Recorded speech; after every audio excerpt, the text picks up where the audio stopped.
War I ended with the Treaty of Versailles, and this treaty made Germany, first of all, lose a large majority of their military, and their naval force, and their air force, and pretty much, well, I guess they didn't have an air force at the time, but pretty much a majority of their forces.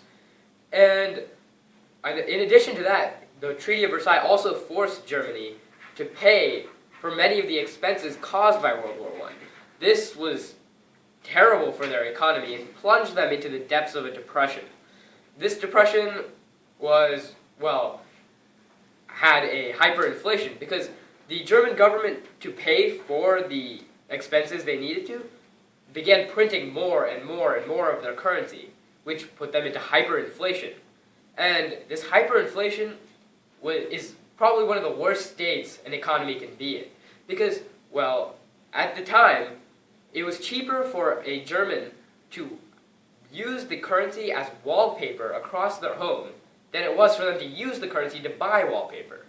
It was cheaper for a German to use there are pictures of Germans using the currency to keep their fire burning because it was cheaper than to go and buy firewood.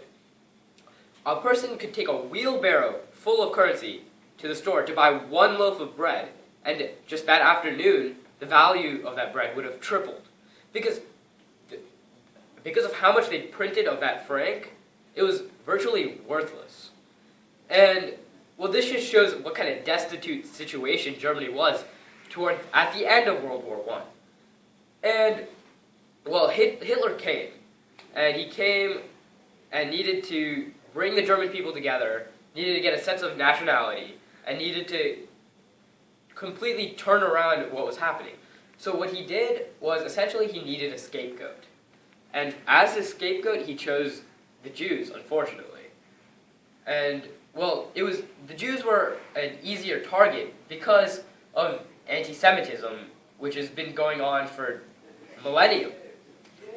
And, well, after he got the Germans believing that everything was the Jews' faults, and that the Jews were the reason for their destitute situation, and, well, the final solution, or otherwise, the only way to be prosperous is to eradicate the Jews from the planet, that is one of the reasons that led to the Holocaust, and, unfortunately, the murder of 6 million Jews.